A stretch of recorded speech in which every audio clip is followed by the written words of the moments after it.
सब प्रभु प्रेमियों को मेरा प्यार भरा राधे राधे। जीवन में कुछ पल ऐसे होते हैं जो हम लोगों को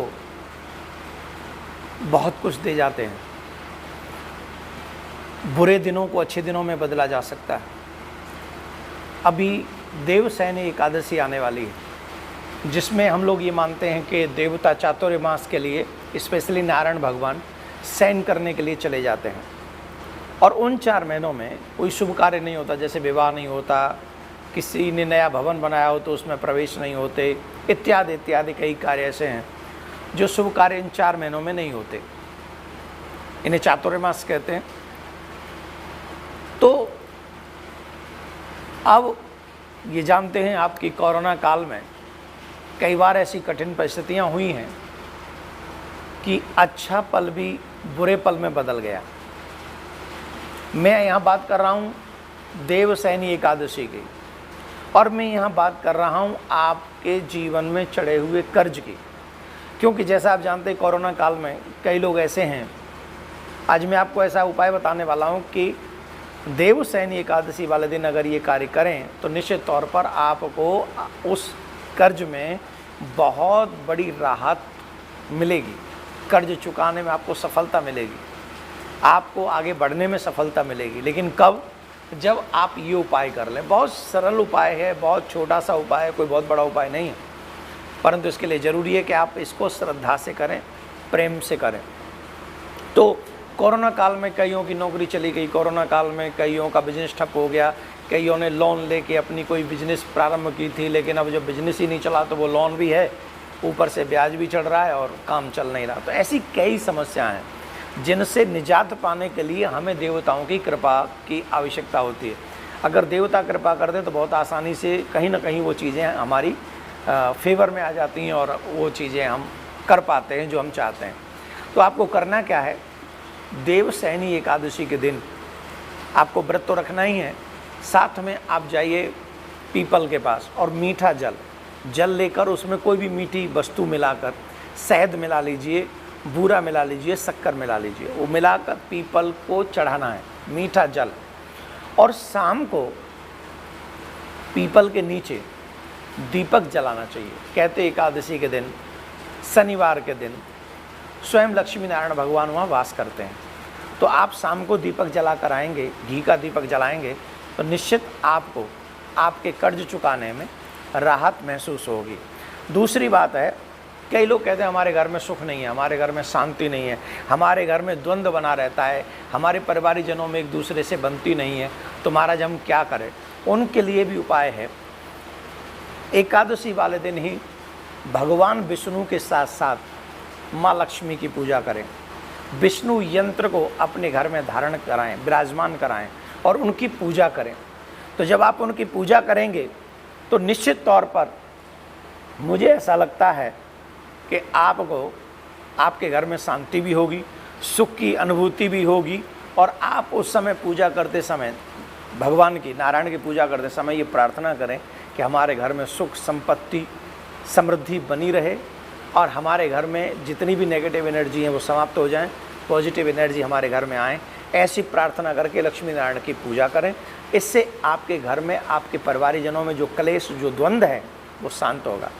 तीसरी एक और बात मैं आपको बता दूं, काफ़ी लोग इन दिनों में आर्थिक संकट से जूझ रहे हैं।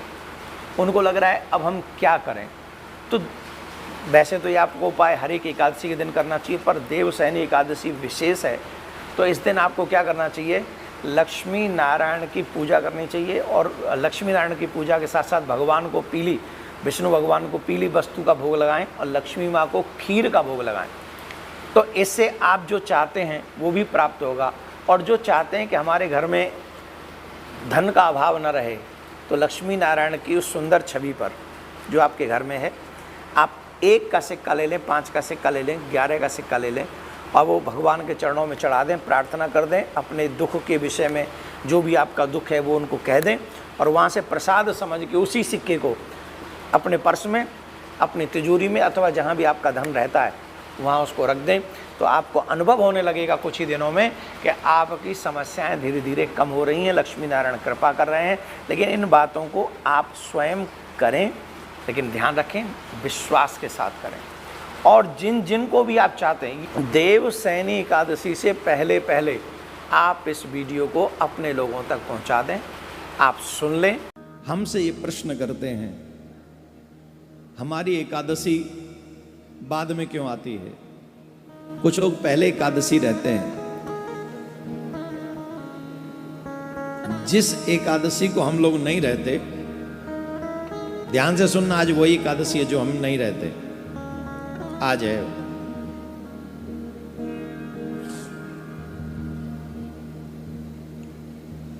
जिस एकादशी में दसवीं स्पर्श करे, एक बात समझ लीजिए, जो मनुष्य एकादशी व्रत तो सब लोग रहते हैं, लेकिन शास्त्रों में कहते हैं कि कई लोग व्रत करने वाले ऐसी गलती कर बैठते हैं जो वही एकादशी का व्रत उन्हें नरक ले जाता है। वही एकादशी का व्रत उन्हें नरक में ले जाता है। इसलिए व्रत तो करना चाहिए, पर शास्त्र अनुसार करना चाहिए।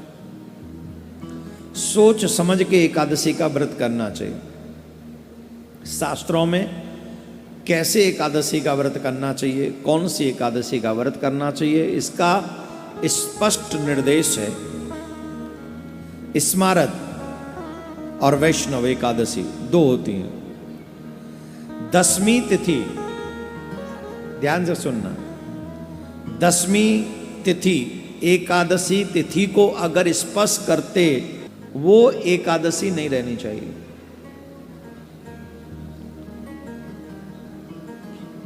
आपने देखा होगा, मोस्टली कई बार ऐसा होता है कि दसवीं में एकादशी प्रारंभ होती, स्पर्श हो जाता दोनों का।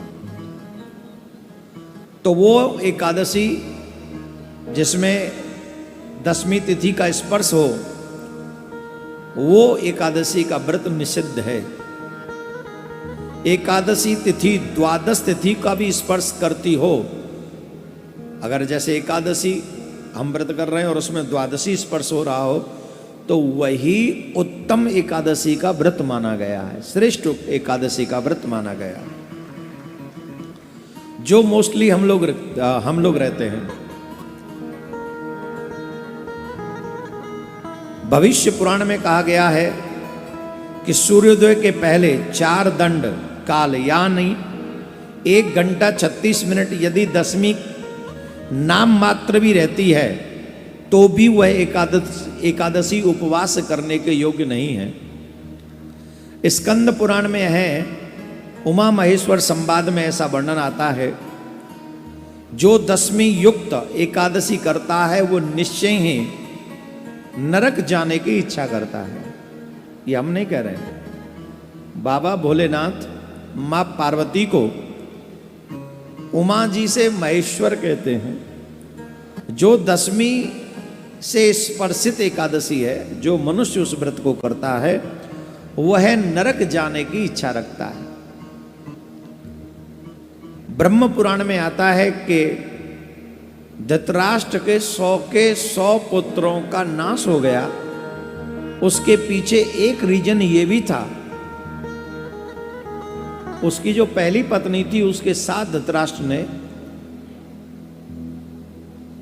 दसवीं स्पर्श वाली एकादशी का व्रत किया था, जिसके कारण उसके वंश का नाश हुआ।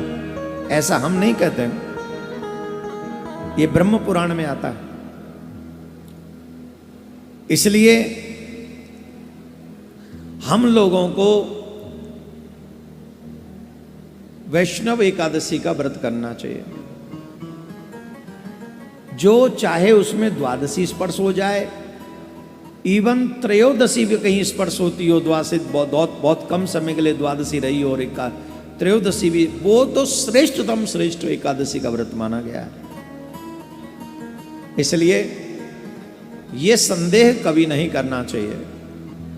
और जो शास्त्र 3 पुराणों का वर्णन किया मैंने आपके आगे इसमें, इसलिए आप हमेशा कंफ्यूजन में रहने वाले लोगों को चाहिए कि वह हमारे फेसबुक पेज इत्यादि को लाइक कर लें, उस पर पहले डाल दिया जाता है, यूट्यूब वगैरह पे भी डाल दिया जाता है, ट्विटर पे तो शायद नहीं डलता है मुझे नहीं पता, पर फेसबुक पे डलता है ये मुझे पता है। तो आप लोग सारे सोशल मीडिया में जितने भी सोशल मीडिया स्टेज हैं, पेज हैं, उन सबको लाइक करके इन सब धर्म के कार्य को आगे बढ़ाएं, सनातन की आवाज़ को आगे बढ़ाएं। देव सैनी एकादशी वाले दिन ये उपाय करें तो ये क्रांतिकारी बदलाव आपके जीवन में आएगा। आई होप कि आपको ये उपाय अच्छा लगे और आप इसको, भगवान ने आपको ऐसी बुद्धि दे कि आप ये उपाय करें, जिससे कोरोना काल में जो कठिन परिस्थितियां आपके जीवन में आई हैं, हमारे जीवन में, हम सबके जीवन में आई हैं, धीरे धीरे उनमें चेंजेज हों, वो बदलें और आप अच्छा एकदम प्रसन्नचित्त जीवन जिएं, आनंद में जिएं, खुशहाल जिंदगी जिएं। राधे राधे।